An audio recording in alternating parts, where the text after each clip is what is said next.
Dear students, our today's topic is how to write an effective resume. This is the simplest and easiest topic in your syllabus, and it will enable you to fetch 4 marks in your examination. सबसे पहले हम इसकी pronunciation देखेंगे. It is some people mispronounce it as resume. It's not resume, it's actually resume. Or it is called CV, curriculum vitae.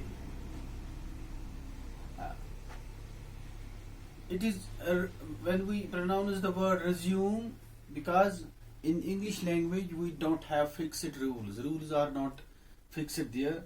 For example, we have a rule: when a vowel sound is at the end of a word, it is not pronounced. This is a rule, but this is at some places this rule is not applicable in some words. For example, in this resume, this is the noun form. If it is the spelling is as used as verb, the word is used as verb. For example, he resumed his work. I will resume. At that time, it is pronounced as resume, but here it is noun. It is pronounced as resume. Similarly, there are other words where this final vowel sound is not devised. For example, hyperbole, sinky donkey, etc., etc. So we will focus on this.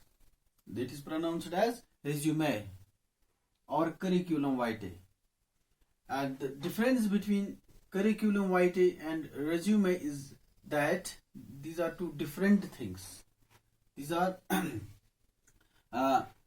synonymously used normally, but these are two different things. Resume is your complete information. It is a brief information, while as curriculum vitae, it is a lengthy and detailed information about someone who is going to apply for a job. This resume, while applying for a job in this competitive world, especially in multinational companies, this resume is mostly used. But our concern here is how to write an effective resume. हमारा यहाँ पर ये objective है कि हम ये resume कैसे लिखेंगे. Different people use different styles. They have their different ideas, different strategies for writing this resume. Okay, but I have already told you there is no fixed rule or fixed format for this resume. I will tell you here a simple format which you will easily remember. आप ऐसा एक format देखेंगे जो आपको easily याद रहेगा और आप एग्जाम में ये लिख सकते हो. Keeping in view the question in mind. अगर आपके पास कोई भी क्वेश्चन आ जाएगा कि suppose you are applying for the job of a teacher, write a resume. अगर कभी आ जाएगा you are applying for the job of a manager in a multinational company, you are applying for the job in a cement factory, at that time you have to change something. तो वो मैं आपको बता दूंगा. सबसे पहले इस resume में क्या करना है, हमारा एक फॉर्मेट होगा, एक पेज पर हमारा जो लेआउट होगा. सबसे पहले the first thing we will write the name. हम यहाँ पर नाम लिखेंगे. सपोज कोई नाम ले लीजिए हम अब्दुल रशीद.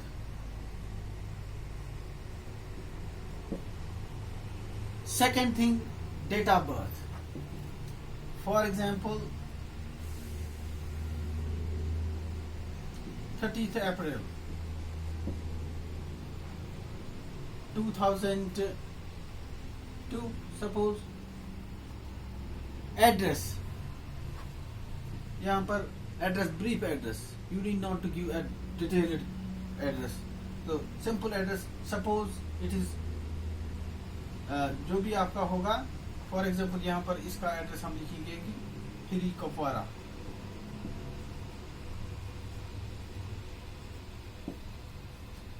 कॉन्टैक्ट नंबर 1 2 3 4 वगैरह जो भी आपका होगा.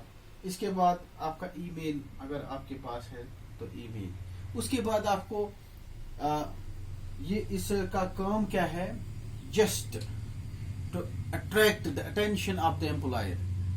रिज्यूमे का before your entry in the interview hall it introduces yourself to the interviewer. जो भी इंटरव्यू लेने वाला होगा तो उसके पास आपका पहले ही रिज्यूमे पूछता है, तो उसको आपके बारे में जानकारी मिलती है, so that will ease your interview. जो आपका जो इंटरव्यू होगा वो आपका आसान होगा, and his questions are focused on this resume. आपने जो यहाँ पर इंफॉर्मेशन दी होगी मोस्टली इसी के इर्द गिर्द आपके क्वेश्चंस रहते हैं.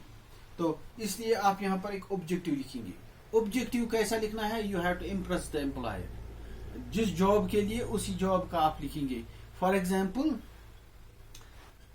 ऑब्जेक्टिव है यहाँ पर, सपोज आप टीचिंग जॉब के लिए ऑब्जेक्टिव लिखेंगे, यू विल, आप यहाँ पर क्या लिखेंगे, want to serve the society as a teacher. Suppose मुख्तलिफ आइडिया होंगे जो भी आपके जहन में होंगे ऑब्जेक्टिव, तो उसके जहन में ये ख्याल रहेगा कि हाँ इसके पास motivation, I am highly dedicated, motivated, trainer, post graduate teacher, ready to serve the society and satisfy the employer or satisfy the organization administration. उसके बाद आपका एकेडमिक रिकॉर्ड. एकेडमिक आप अपनी मर्जी से, अगर आप टेबुलर फॉर्म में लिखोगे, सपोज यहाँ पर एक टेबल हम बनाएंगे, उस टेबल में आप सबसे पहले अपनी लेटेस्ट डिग्री लिखेंगे. Suppose you are post graduate, you are MSc और MA, सबसे पहले वो लिखेंगे. उसके बाद जो की होगी, सपोज अगर आप टीचिंग जॉब के लिए यहाँ पर B ऐड होगा, ठीक है, तो यहाँ पर आप ईयर लिखेंगे कि किस ईयर में की आपने डिग्री. अगर आपके अच्छे मार्क्स हैं तो यहाँ पर आप मार्क्स लिख सकते हैं.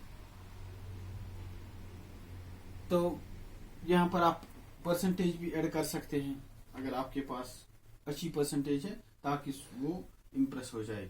या अगर आपके पास टेक्निकल क्वालिफिकेशन है, आप किसी इंजीनियरिंग जॉब के लिए या और किसी, तो फिर यहाँ पर आप वो जॉब लिखेंगे. सबसे पहले आपने B.Tech किया हुआ है या MBA किया हुआ है, तो वो आप लिखेंगे, तो एकेडमिक रिकॉर्ड होगा. उसके बाद आपके पास एक्सपीरियंस, जो फ्रेशर्स होंगे उनके पास ये एक्सपीरियंस कॉलम नहीं होगा, तो जिनके पास कोई एक्सपीरियंस होगी, अगर आपके पास एक्सपीरियंस है आप यहाँ पर लिखेंगे. अगर टीचिंग जॉब के लिए अप्लाई कर रहे हैं तो 3 years teaching experience teaching diverse subject at higher secondary level or in a private high school, other things. या अगर आप किसी कंपनी में आपने काम किया तो यहाँ पर आप ऐड करेंगे, I have served in this multinational company for 2 years having this experience. तो उसके बाद अचीवमेंट, आपने अचीव क्या किया, अवार्ड्स रिसीव, ये भी आप लिखेंगे कि अगर आपने कोई अचीवमेंट किया है, आपने कोई स्पेशलाइज्ड ट्रेनिंग की है, वो भी आप ऐड कर सकते हैं. या आपने कोई सेमिनार ऐड किया होगा, सेमिनार्स अटेंडेड, तो वो भी आप लिख सकते हैं. इन नेशनल लेवल, इंटरनेशनल लेवल पर जो सेमिनार्स, ट्रेनिंग सेशंस आपने इस ट्रेनिंग प्रोग्राम में किए, जिसके लिए आपको ये रिज्यूमे लिख रहे हैं, तो आपका ये हो जाएगा. लास्ट पर आप मैसेज आप ऐड भी कर सकते हो, लाइक्स, डिसलाइक्स, आप लाइक क्या करते हो, डिसलाइक है, मैसेज, और नीचे अपना सिग्नेचर डाल के, तो ये आपका रिज्यूमे हो गया. This is the easiest format. तो एक बार फिर मैं ब्रीफ बताऊंगा. अगर आपका क्वेश्चन आता है रिज्यूमे का, तो रिज्यूमे में आप क्या लिखेंगे, तो सबसे पहले नाम लिखेंगे, डेट ऑफ बर्थ लिखेंगे, उसके बाद एड्रेस लिखेंगे, अपना कॉन्टेक्ट नंबर लिखेंगे, ईमेल लिखेंगे और ऑब्जेक्टिव लिखेंगे, जिसको एम भी कहते हैं. तो ऑब्जेक्टिव लिखेंगे, उसके बाद अपनी क्वालिफिकेशन के हिसाब से लिखेंगे बॉक्स बनाकर. तो उसके बाद एक्सपीरियंस और अचीवमेंट्स या seminars, workshops, training sessions attended. तो उसके बाद होगी आपकी मैसेज क्या होगी आम लोगों के लिए या बाकी जवानों के लिए, नीचे आपका सिग्नेचर. दिस इज इजीएस्ट आप कर सकते हैं. तो you will get 4 marks in your examination. Resume, how to write an effective resume. Thank you.